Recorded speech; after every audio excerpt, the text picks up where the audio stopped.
Mr. Speaker, sir, I thank you for giving me the opportunity to thank the Honorable President for his address. Sir, at the outset, I would like to congratulate Shri Narendra Modi ji, the BJP and the NDA for their victory in the recently concluded Lok Sabha elections.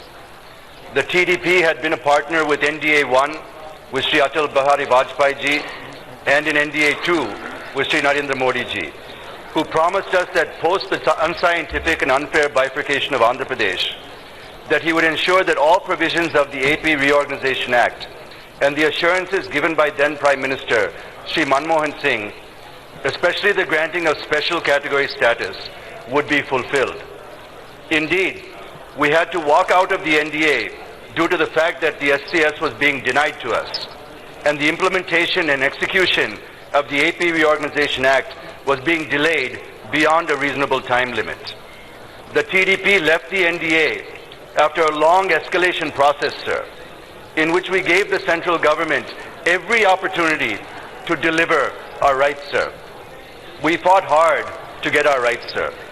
The people of India have given a massive mandate to the BJP and NDA, but in Andhra Pradesh, both the BJP and the TDP have suffered heavy losses, sir. The BJP went down to less than 1% vote share and didn't even win a single MLA or a single MP in our state. The people of AP punished the BJP for not delivering and decided to give the YSR Congress Party and their leader, Sri Y.S. Jagan Reddy Garu, one chance to get from the center what the Telugu Desam Party was unable to. In fact, this was and continues to be the single most important issue for the people of Andhra Pradesh. The responsibility now lies with Sri Y.S. Jagan Reddy Garu and the YSR Congress Party to deliver on our rights, sir. Now, after meeting the Prime Minister and the Home Minister, Sri Y.S. Jagan Reddy Garu is saying he will keep on asking, while we understand that the response from the Prime Minister has been categorical that AP will not get special category status. Even the Finance Minister, sir, in a written response to an unstarred question in the Rajya Sabha just yesterday, sir, has also said that no state would be given this status. With the mandate given by the people of Andhra Pradesh to YSRCP, giving them 22 MPs, all eyes are now on them to see how they will succeed where we were unable to do so. I wish them all the success for the sake of our state of Andhra Pradesh. I also wish the Prime Minister all success and hope that his slogan of Sabka Saath, Sabka Vikas and Sabka Vishwas will apply to all regions, states and people equitably, sir. Since I have very limited time, I will directly come to a couple of points only that I wish to focus on, sir. Sir, we have built our institutions brick by brick over decades, and destroying, tinkering, weakening or weaponizing these institutions will cripple our democracy, which we are so proud of, sir. And if corrective measures are not taken, it will ultimately destroy our freedom and our liberty, sir. I am neither saying that this was started by the BJP, nor am I blaming any other government. All I'm saying is that it had reached its peak during the emergency, and we are seeing a similar scenario now as well. There are many examples, but I will give only 3 examples, sir.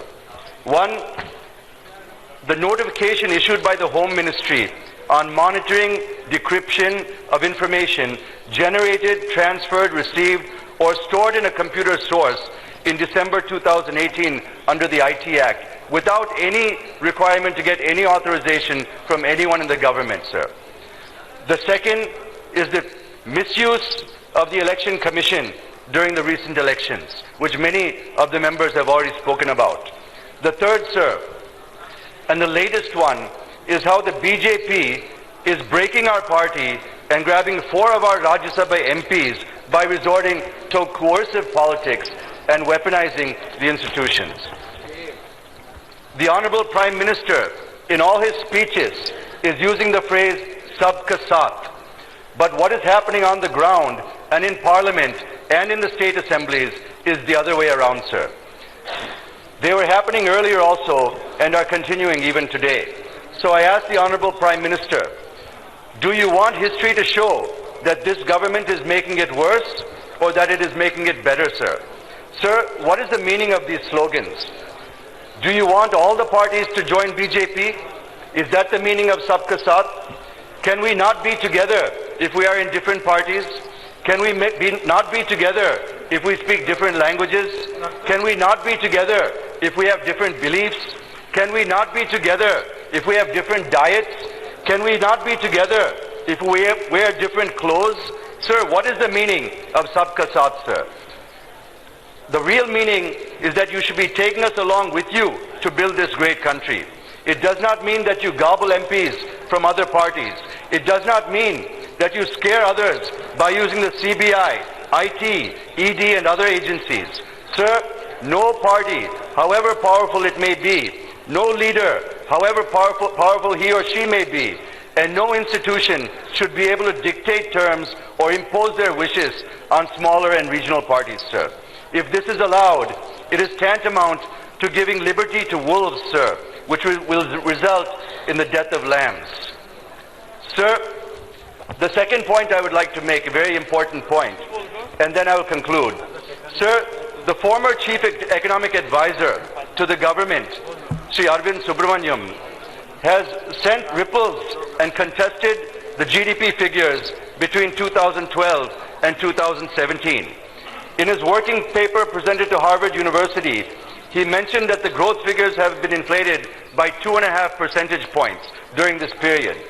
If this is true, sir, and if we had known, the government could have taken the necessary steps in the banking system and the challenges in agriculture, which may have resulted in reduced NPAs and also helped the farmers a lot, sir. Now the entire country is worried which are the correct figures.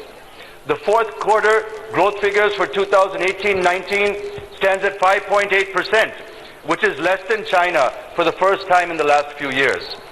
This figure is really putting a question mark in the minds of people whether the government has really inflated the growth figures or not. Sir, it is not just the economic data, but even the unemployment figures had been suppressed, which stands at an all-time high in the last 40 years. This puts a cloud of doubt on all of our data and figures because we are not able to get the correct picture. If we cannot trust the figures, how do we plan? How do we make policies? How do we make laws? And how do we measure and how do we measure their impact on the people, sir?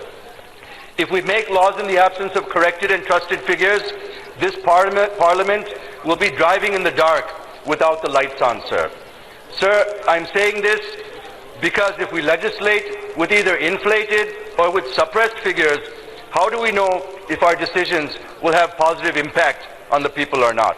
In such a scenario, the whole planning, budgeting, and lawmaking process becomes meaningless. Just 2 minutes, sir, I'll finish. How are you going to ensure Sabka Vikas when the data given by the government is being questioned, sir? Sir, the correct figures are all the more important because we are in the budget session now, sir. And the finance minister is going to present the budget just in a few days' time. The economic survey is also going to be presented to the House on the 4th of next month. I'm sure figures of the economic survey have already been finalized. We cannot change them now, but the moot point is, can we trust this data? Sir, I suggest for the consideration of the Honorable PM to constitute a task force consisting of national and international experts